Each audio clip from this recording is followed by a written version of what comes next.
آج آپ کو ایک ایسا دلچسپ قصہ سنانے جا رہا ہوں۔ خلیفہ ہارون رشید کے دور میں بغداد میں ایک درویش رہتے تھے۔ ان درویش کا نام بہلول دانا تھا۔ بہلول دانا ایک فلاسفر اور ایک طریقی دنیا درویش تھے۔ ان کا کوئی گھر کوئی ٹھکانہ نہیں تھا۔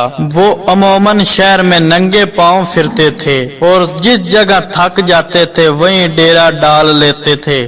بعض لوگوں نے لکھا ہے کہ یہ اللہ کی تجلیات اور عشق میں گم رہتے تھے اور اپنے ارد گرد کے ماحول سے بے خبر ہوتے تھے۔ بہت کم لوگوں کی طرف اتفاق کرتے تھے اور جب کبھی عوام الناس کی طرح منہ کرتے تو حکمت دانی کی بہت ہی عجیب و غریب باتیں کرتے، جس سے پتہ چلتا ہے کہ یہ اللہ کے بہت بڑے ولی کامل تھے۔ ان کا اصل نام وہاب بن عمرو تھا۔ ایک دن بہلول دریا کے کنارے بیٹھے ساحل کی گلی ریت کو اپنے سامنے جمع کر کے اس کی ڈیریاں بنا رہے تھے اور ملکہ زبیدہ اپنے محل کے جھروکے سے اس کو یہ کام کرتے ہوئے دیکھ رہی تھی۔ وہ مٹی کی ڈیری بناتے اور پھر اپنے ہی ہاتھ سے اس کو ڈھال دیتے۔ ملکہ جھروکے سے اتر کر اپنی سہیلیوں کے ہمراہ دریا کے کنارے آ گئی اور بہلول سے پوچھا، کیا کر رہے ہو؟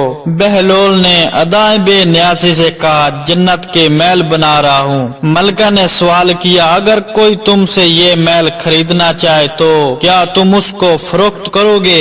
بہلول نے کہا، ہاں ہاں کیوں نہیں، میں بناتا بھی ہوں اور فروخت بھی کرتا ہوں۔ تو بتاؤ ایک محل کی قیمت کیا ہے؟ ملکہ کے سوال کرتے ہی بہلول نے بے ساختہ کہا، 3 درم۔ ملکہ زبیدہ نے اسی وقت اپنی کنیزوں کو حکم دیا کہ بہلول کو 3 درم ادا کیے جائیں اور ادا کر دیے گئے۔ یہ تمام واقعہ ملکہ نے اپنے شوہر خلیفہ ہارون رشید کو بتایا۔ خلیفہ نے اس واقعے کو مذاق میں ٹال دیا۔ رات کو ہارون رشید سوئے تو انہوں نے خواب میں جنت کے مناظر دیکھے۔ آبشارے، پھل پھول وغیرہ دیکھنے کے علاوہ بڑے اونچے اونچے محلات بھی دیکھے۔ ایک سرخ یاقوت پر بنے ہوئے محل پر انہوں نے زبیدہ کا نام لکھا ہوا دیکھا۔ ہارون رشید نے سوچا کہ میں دیکھوں تو صحیح، کیوں نہ کہ یہ میری بیوی کا گھر ہے۔ وہ محل میں داخل ہونے کے لیے جیسے ہی دروازے پر پہنچے تو ایک دربان نے انہیں روک لیا۔ ہارون رشید کہنے لگے، اس پر تو میری بیوی کا نام لکھا ہوا ہے، اس لیے مجھے اندر جانا ہے۔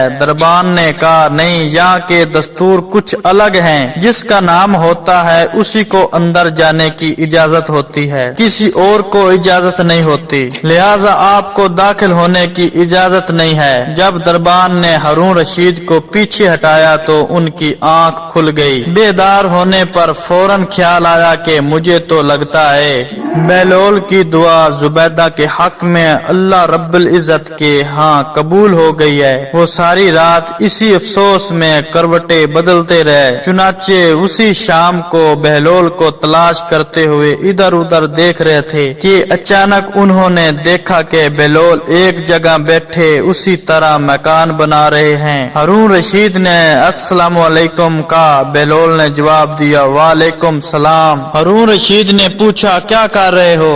بہلول نے کہا، جنت کے محل بنا رہا ہوں۔ ہارون رشید نے پوچھا، بیچو گے؟ تو بہلول نے کہا، ہاں کیوں نہیں، میں بناتا بھی ہوں اور فروخت بھی کرتا ہوں۔ تو بتاؤ ایک محل کی قیمت کیا ہے؟ بہلول نے بے ساختہ کہا، تیری پوری سلطنت۔ کہا، اتنی قیمت تو میں نہیں دے سکتا، کل تو آپ 3 درہم کے بدلے دے رہے تھے اور آج پوری سلطنت مانگ رہے ہو۔ بہلول دانا نے کہا، کل بن دیکھے معاملہ تھا اور آج تو محل دیکھ کر آئے ہو۔ خلیفہ یہ سن کر گھٹنوں کے بل بہلول دانا کے سامنے مایوس ہو کر بیٹھ گئے اور کہا، حضرت آپ مجھ سے میری ساری سلطنت لے لیں اور مجھے ایک محل دے دیں۔ بہلول دانا نے یہ خلیفہ کی عاجزی دیکھی تو کہا کہ میں آپ کی سلطنت کو کیا کروں گا؟ اس دنیا کی محبت تو بہت سے گناہوں کی جڑ ہے، جاؤ اپنی سلطنت اپنے پاس رکھو، اس محل کو بھی تمہارے لیے 3 درہم میں فروخت کرتا ہوں۔ سبحان اللہ، یہ ہے دوستو اللہ کی ولیوں کی شان۔